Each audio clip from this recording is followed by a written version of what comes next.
have many either.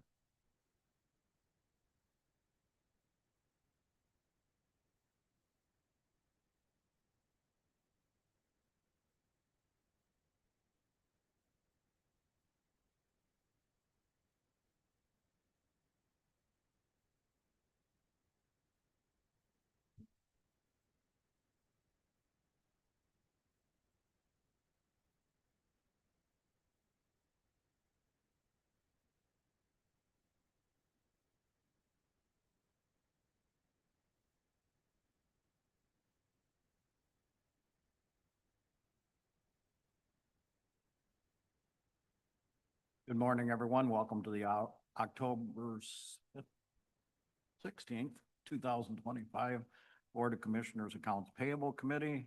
I would ask for approval of the minutes from October 2nd, 2025. So moved.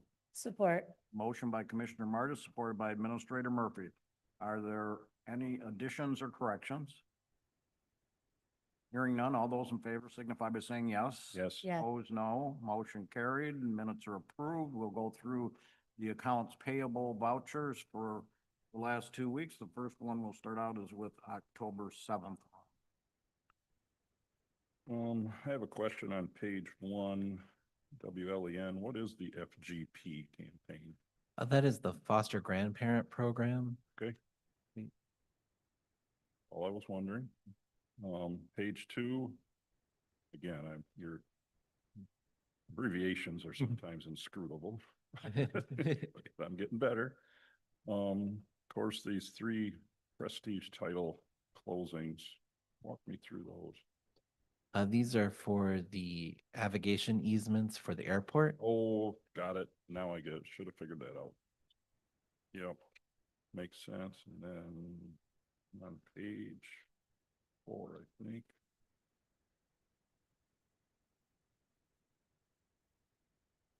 Oh. 22,000 Justice System Fund.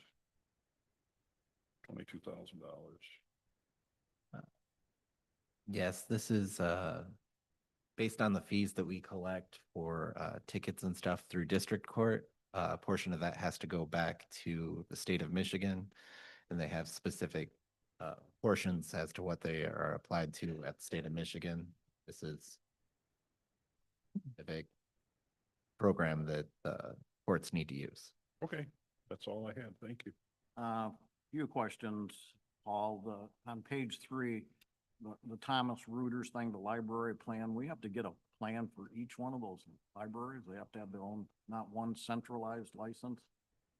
I believe they do have the centralized license, is that larger $2,000. I believe these are also for specific law books for those courts. I'd also add to that, the library does have the cost that's carried with us behind the scenes when you look at the account number structure, but each of the courts are then billed a portion of that annual cost, and it's included in their budget. Okay, so it's all. Yeah, because there are times when the different courts need different types of books for the work that they're doing. Those are all ordered through the library, and then the costs are divvied back out to the individual departments that are in those courts. Gotcha. Makes sense. Okay, thank you. On page 5, I'm sure there's a checks and balances for the first bank card where it says Amazon Business Supply, it's non-inventory item, and just, but somebody goes through, I know you guys have checks and balances coming through, so just to make me feel better, you've checked all those, right? Yes, we've checked all those. I brought those. with Oh, no, me I don't want to, there. thank you. Thank you. I just, as long as you guys approved them, it's fine with me. I perceive thou art a prophet. I do, if you don't mind, I do want to take an opportunity here. Paul is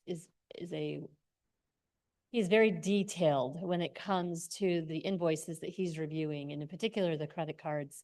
He does look at those in quite detail and analyzes them to make sure that all of the expenditures are in compliance with our accounts payable policy, as well as law in general, to make sure that things are being spent appropriately. And so he's even come to me sometime and said, "So Kim, I have this question.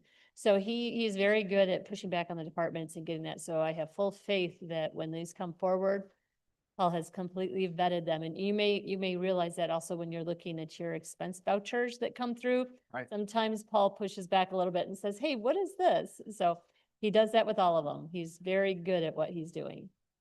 Thank you, and thank you for that explanation. It helps, especially for those that are watching. That sometimes they think we go through these pretty fast, but they don't understand that there's a series of checks and balances before it gets to us. So thank you for that. So going to page 9, on the friend of the court, we have a fall conference for 680. So are those contracted employees like McFarland? David McFarland is a county employee. Okay, okay, thanks. That's all I need. I was thinking that contract with them.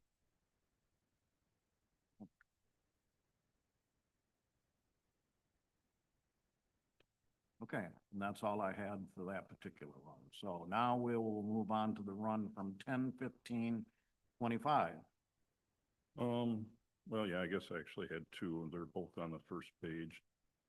Commonwealth USA settlements for $5,000. That is also an navigation easement Oh, for the airport. oh, got it. That is one that it's being handled outside of Prestige Title. It's with Madison Lake. Oh, okay. And then I will ask this, but we don't have to give detailed answers, but I see we have a pretty substantial bill for corporate counsel this month. Is there extenuating things going on or things we shouldn't talk about here? I can take this one.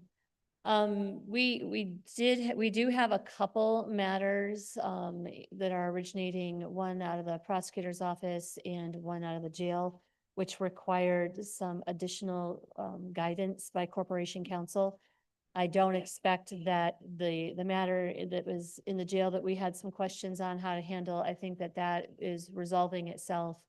And I think that the one that you're seeing in the prosecutor's office, where the prosecutor is basically being represented by Corporation Counsel, that one will continue a little bit longer, but hopefully we'll be able to wrap that up soon also. Okay, thank you. What's up? That's it for me. Okay, page 1, reimbursement from migrant worker outreach for 1644. So this is not actually a county program. This is a program through DHS, but we do have some of their funding comes through us.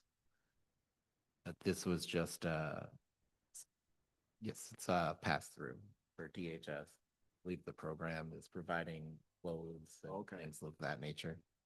Gotcha. And then United Way of Lenawee County's Project Connect for $1,000. This is also a pass through through DHS. One moment, and I'll look up what Project Connect is specifically. I think Deputy Elliott has a little bit more information on with her history on what that program is all about. Project Connect often essentially is exactly connecting people to resources. So it allows people to essentially navigate needs to resources within the community. Okay, very good. Thank you. On, okay, refresh my memory one more time, page 3. I'll give this to the administrator because I've asked this question so many times. I just want to clear my mind. I'll get this straight someday. Bar dues for all of the judges. We do pay those. Okay, that's part of their employment, huh? It's part of what we do for the judges, yes.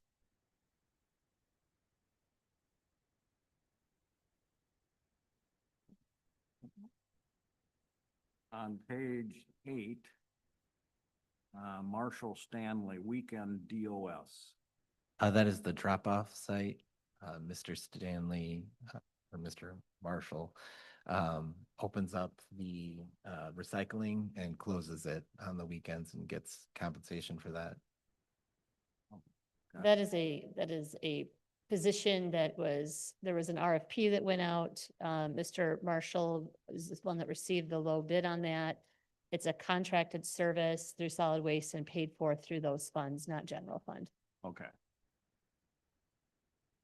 And the medical examiners, we did, just for Administrator Murphy's information, we did have a number of questions come up during criminal justice about, I don't know if you had an opportunity to see that, but we pushed back on the hiring of the people.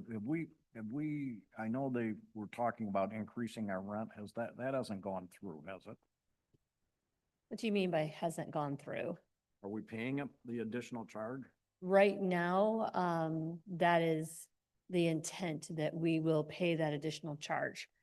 There were conversations just as soon as yesterday between, County Administrator Mike Overton and myself regarding, some questions that I have and the status of the Tri-County Regional Morgue and what that might look like. So there's a lot of information to come. I don't think that the new rate has gone into effect yet because their budget has just been approved and that is for the period of beginning January 1. So I don't believe we have started that increased payment yet, but we do have a Zoom meeting scheduled for next Wednesday between Hillsdale, Jackson and Lenawee, where I think we need to iron out some very specific questions that I posed to the administrator yesterday and figure out the direction that the regional morgue is actually going. I think there's been a little bit of misunderstanding of the intent. So more to come on that. We'll wait to hear from you because, yeah, it's interesting. I've had some conversations with Hillsdale and my other committees that I belong to, and they're pushing back that way too, so. They are. Okay, Sarah? Clinton Fall Festival, is that, are those on page 10? I take it deputies for the Fall Festival, is that our portion of community interest? This is stipends paid for them, these individual deputies. Believe that this should be being covered by the Clinton, whoever runs the Festival Clinton Fall. Committee? Okay, so those are reimbursed. I believe that is the case. I would have to reach out to the sheriff to confirm that. Anybody else? I believe it is also, but I think that we need to confirm that. I think that that's why they're itemized out somewhat like that also. It makes it easier for the billing purposes, but I think we should probably just verify. Okay. Wait to hear. And then just a little further down there on Oakland County, I think we had this another month too, for $10,000. It's for the CLEMIS, CLEMIS costs for the third quarter. Yes, the CLEMIS is what connects the police vehicles on the road to the sheriff's office to the courts. This way, if you get issued a parking ticket, you can go immediately to pay that ticket. You don't have to wait for paperwork to go through. And I'm sure there are more important communications going on with that as well. I think it offers some interconnectivity between the counties, and Oakland County is one who's actually oversees that software, and we contract with them to be able to have that service. That's why that's going to Oakland County. So they handle that. Gotcha. On the last one, because we had quite a few of them, what on page 11 and continuing on tax garnishments? So the Economic Crimes Unit garnishes taxes for inmates that have gotten out of jail and then are, so these are fees for their boarding while they are there. We do pay a portion of that fee back to the state of Michigan. However, we only bill this annually because, as you can see, there are several small amounts. So it is a lump sum payment, and I believe Jackie Weiss reports out on this revenue from these sources during the criminal justice meetings. And so those are part of what the inmates owe us for housing them? They're Yeah. supposed to pay us. I know a lot of Yeah. them don't. Yep, when an inmate gets out of jail and if they have not made payment arrangements to pay for their board and care of them when they were in the jail. If you recall, we started a system a while back where a writ of garnishment are issued and we usually have a group of inmates that we do it all at once. And in most cases, the garnishment impacts their income tax returns or otherwise some other form of guaranteed revenue. And what we're seeing is that larger amounts than what you're seeing here come into the county. This is just the portion that needs to be paid back out to the state of Michigan for that board and care responsibility when they were in the Lenawee County Jail. Gotcha. Okay, thank you. And that's all of them that I have. So any other questions on any of the runs? If not, a motion would be in order to pay the vouchers. So move. Support? I have a motion by Commissioner Martis, supported by Administrator Murphy. Discussion. Hearing none, all those in favor signify by saying yes. Yes. Yes. Opposed, no. Motion carried. Other business to come before the Accounts Payable Committee? Okay, public comment. We don't have any public here, nothing online. So I would ask for a motion to adjourn. So move. Support? I have a motion by Commissioner Martis, supported by Administrator Murphy. All those in favor signify by saying yes. Yes. Yes. Opposed, no. Motion carried. We're